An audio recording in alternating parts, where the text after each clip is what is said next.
Bonjour et bienvenue pour une nouvelle vidéo scrap. Aujourd'hui je vous invite à venir participer et pourquoi pas créer avec moi une nouvelle carte, une carte que j'ai intitulée Papillon vol. Alors j'ai pris donc de l'encre embossée, enfin un encreur transparent et mon tampon branche japonaise un petit peu, que j'ai tamponné donc sur la carte que j'avais préparée. Je prends du brou de noix rouge et je viens mettre partout comme la technique de ma plaque de texture que je vous ai montré récemment. Là-dessus, donc je fais sortir le surplus, bien évidemment, je fais en sorte qu'il n'y ait pas de contour et voilà, c'est super bien tamponné, super bien incrusté sur ma feuille. Donc je range le reste de brou de noix et je vais utiliser la technique habituelle avec donc de l'eau que je pchite sur le brou de noix. Alors avant, je rajoute un peu de brou de noix bleu autour, mais vraiment vous allez voir très peu, et même ce que j'ai mis là, je vais en enlever parce que il faut vraiment que ça soit très léger, sinon il y aurait trop de couleurs. Voilà. Donc j'étale avec le doigt, je trouvais que cette technique était plutôt sympa et vous allez voir que le résultat est très intéressant. Alors j'enlève le surplus dessous, mais je garde mon fond de carte blanche, enfin mon fond de feuille blanche pour protéger un petit peu mon bureau. Donc j'ai pris mon vaporisateur à eau et voilà ce que je fais. Je vaporise un petit peu et ensuite bien sûr je vais laisser sécher la carte en veillant à ce qu'elle ne gondole pas trop. Donc je vais la positionner pour lui permettre de sécher tranquillement et bien évidemment on se retrouve après. Alors ma carte est sèche, ne pas hésiter quand ça ne sèche pas vite à mettre un sopalin dessus pour aspirer un petit peu les dernières gouttes qui parfois peuvent perdurer. Je prends la couleur réglisse de mon Ink Pad et je viens faire un petit tour. Pourquoi réglisse? Parce que la branche qui est donc faite avec du brou de noix rouge a quand même des effets noirs, donc je veux rappeler ce noir et les papillons que je vais rajouter dessus après seront noirs et blancs et c'est un acte volontaire de ma part. Donc voilà, j'ai souhaité mettre du noir en fond. Je pense que 3 couleurs pour une carte, c'est sympa. Voilà, enfin c'est mon avis, hein. Après chacun fait comme il le ressent. Voilà, donc je fais mon tour et on va se retrouver après pour la suite.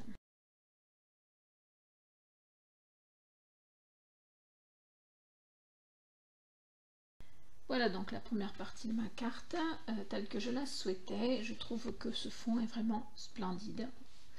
Ensuite donc je vais voir comment positionner mes petits papillons, puis je vais les préparer avec mon adhésif double face en 3D. Parce que c'est aussi un effet que je veux leur donner sur la carte, hein, tout le reste étant plat. Les papillons vont donc être tous les trois en 3D. Et je les garde volontairement noir et blanc parce que je trouve que ça leur donne un effet supplémentaire de... comment dirais-je? Un effet de... ils ressortent un petit peu de la carte du fait qu'ils ne sont pas colorisés. Donc ça leur fait un effet 3D un peu plus profond, j'ai envie de dire. Voilà, après ce sont des goûts. Si vous faites une carte un peu à l'identique ou différente mais avec des papillons pareils, vous pouvez très bien les coloriser. Ça c'est vraiment une question de goût uniquement.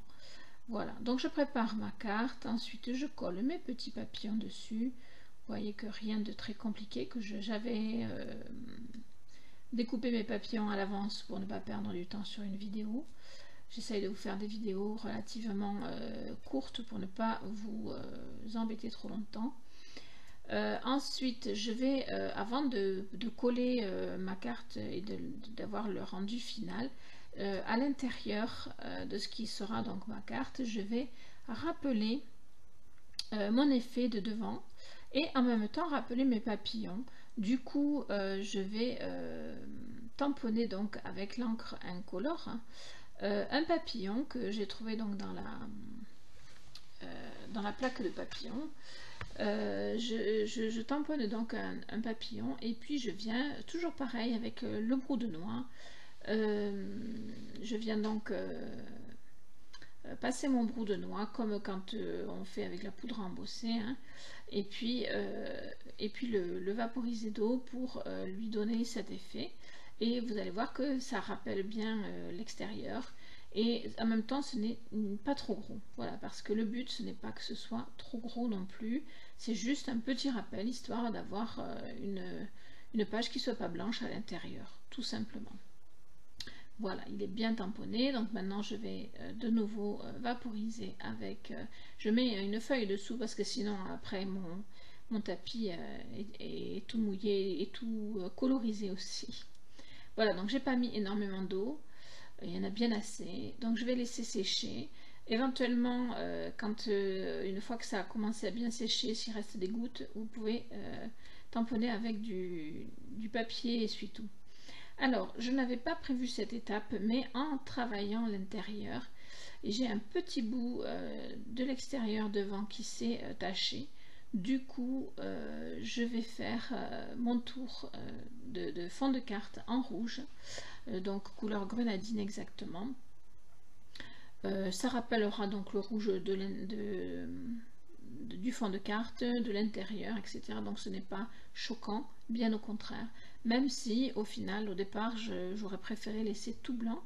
Mais avec le contour rouge, vous allez voir que c'est très joli aussi. Voilà, donc j'ai fini mon contour et je vais maintenant vous montrer donc ce que ça donne. Et voilà, avec l'intérieur. Et installer ma carte de façon à la finaliser. Voilà.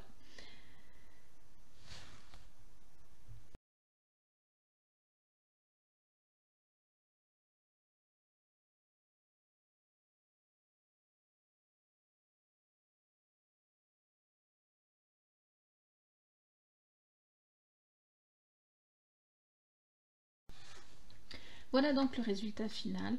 Je ne sais pas ce que vous en pensez. Moi, je trouve le résultat plutôt sympathique.